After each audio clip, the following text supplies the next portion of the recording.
Y hoy vamos a iniciar en Colombia, donde el grupo armado ELN, el Ejército de Liberación Nacional, anunció un nuevo cese al fuego durante la temporada de Navidad y fin de año.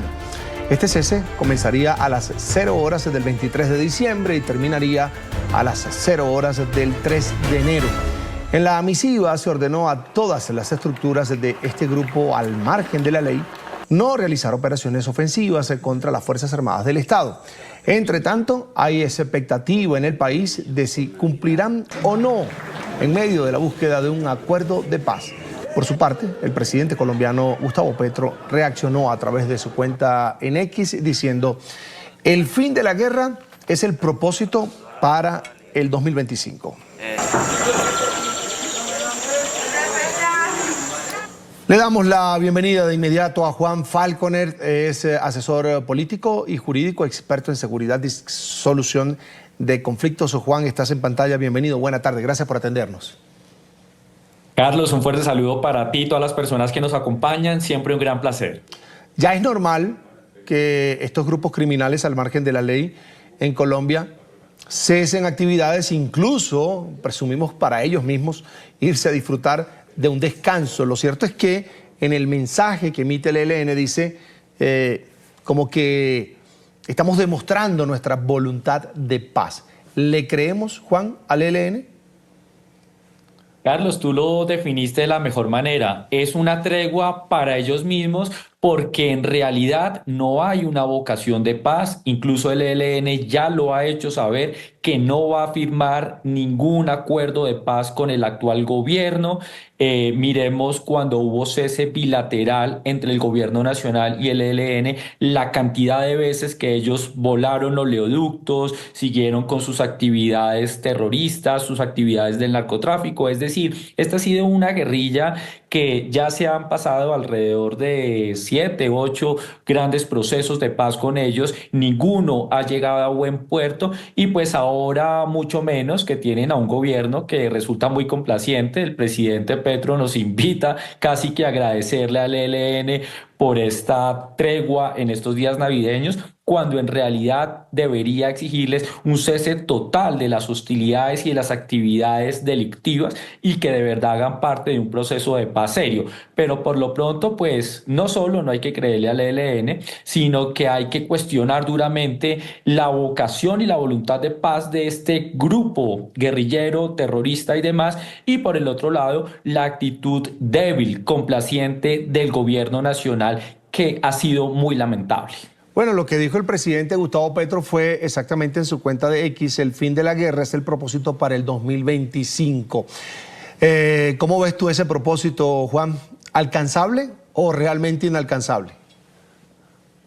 Totalmente inalcanzable. Y aquí hay que decir varias cosas, y es que a mí me sorprende que el presidente de la República le dijo al ELN que si no firmaban la paz con este gobierno, no se firmaría la paz con ningún otro gobierno. Es decir, están convencidos de un exabrupto. Ya no nos da el tiempo, digamos, como lo que ha transcurrido al gobierno nacional en el manejo de las relaciones con estos grupos al margen de la ley, cada uno con su acuerdo de paz sastre, porque así se ha manejado dándoles un montón de preventas, pues ha sido un completo fracaso. No solo no habrá paz con el ELN ni con los otros grupos guerrilleros y terroristas, sino todo lo contrario. Hemos visto una expansión, hemos visto un dominio territorial mucho más grande por parte de ellos, y el proyecto de la paz total es uno de los grandes fracasos del gobierno nacional, y no veremos algo diferente para el otro año. Y esta tregua pues realmente no significa nada en materia de avances en la paz, entre otras. Aclaramos que el ELN en ningún momento realiza operaciones militares que afecten a la población. Qué descaro esta línea en este pronunciamiento, en este mensaje. Además es un mensaje de paz al pueblo colombiano, el que emite el ELN hoy, Juan.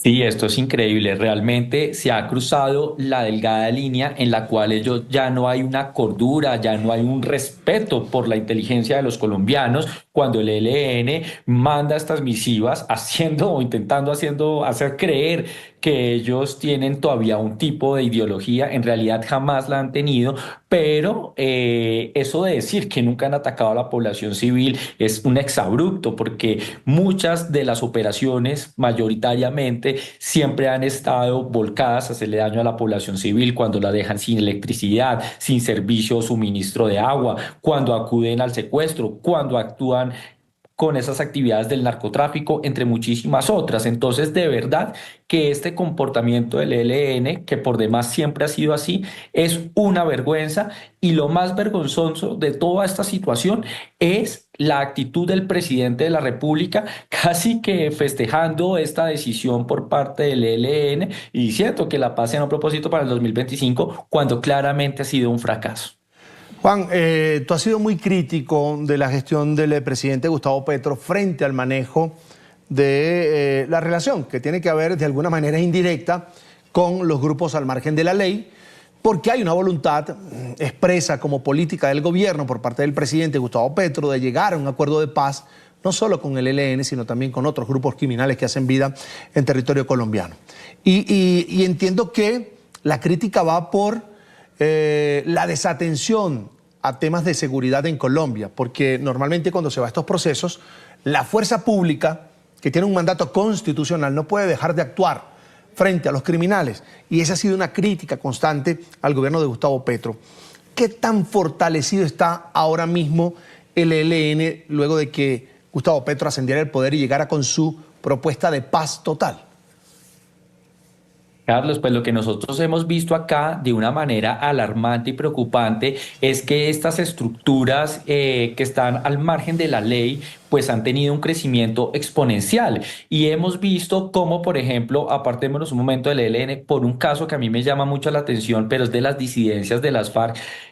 Ahora hacen obras públicas financiada con sus propios recursos y hacen lanzamientos. Entre esos, por ejemplo, lo que pasó en el Cauca recientemente, también lo que hemos visto en el Plateado. Entonces son cosas que uno de verdad no entiende. El gobierno ha sido muy complaciente, ha renunciado a su deber constitucional de perseguirlos, de acabarlos y de llevarlos a la cárcel, y ha sido complaciente con este grupo, con este tipo de personas. Entonces a mí sí me llama mucho la atención que estos grupos han sido exponencialmente, han tenido un crecimiento importante. También miremos cuando las disidencias de las FARC crearon un nuevo bloque, se unifican, y salió el entonces vocero de paz del gobierno nacional a festejar porque se estaban dizque organizando para la paz, cuando en realidad estas estructuras se organizan es para seguir combatiendo y haciéndole daño a la población civil, y también golpear a las fuerzas militares y de policía. Entonces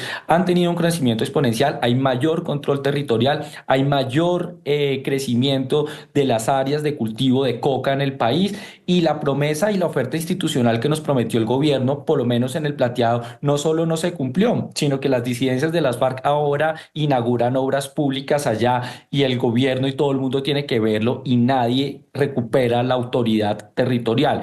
A mí me parece muy preocupante la actitud que ha tenido el gobierno nacional. Ha abandonado sus deberes constitucionales y legales y le hace un daño enorme al país. Es que la paz no es dejar hacer a estos grupos terroristas lo que quieren, sino es exigirles tener una hoja de ruta y que de verdad abandonen las armas y todas las actividades delictivas. Pero no pasa ni una cosa ni la otra, y la verdad pues sí es muy preocupante. Juan, algo que se ha dicho siempre es que el ELN tiene un escondedero perfecto del lado venezolano. Colombia, Venezuela, una frontera muy amplia, compartida. Y quisiera preguntarte por ese tema.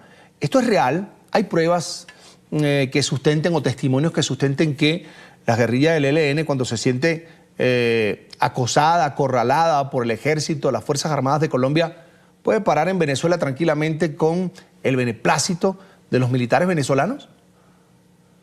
Lamentablemente sí, y recordemos el periodo presidencial del expresidente Álvaro Uribe Vélez, donde se mostraban imágenes satelitales en las cuales se podía ver fácilmente esos campamentos en territorio venezolano, no solo del ELN, sino de las FARC y de otros grupos criminales, con el beneplácito del entonces presidente Hugo Chávez. Esa dinámica no ha cambiado. Y aquí lo que nosotros hemos visto es que el presidente Petro tiene un discurso muy complaciente con las dictaduras, en este caso lo que ocurre en Venezuela, donde hemos visto que estaban grandes cabecillas de estos grupos terroristas, donde están las estructuras, donde están ubicados. Me acuerdo que el expresidente Duque también le pidió al presidente venezolano en su momento que por favor adelantara acciones militares y le mandó la ubicación georreferenciada exacta donde estaban estos grupos criminales y no pasó absolutamente nada. Entonces es muy difícil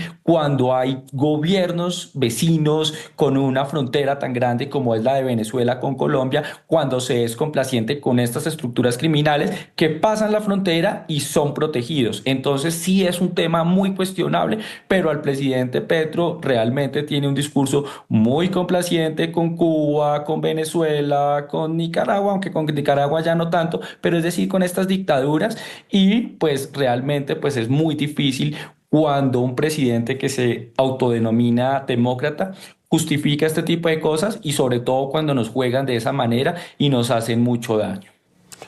Quiero agradecer a Juan Falconer, es asesor político y jurídico, además experto en seguridad y solución de conflictos. Juan, como siempre, un gusto, buena tarde y gracias por atendernos hoy. Carlos, siempre un gran placer, un fuerte abrazo para ti y todas las personas que se conectaron. Hasta pronto, Juan.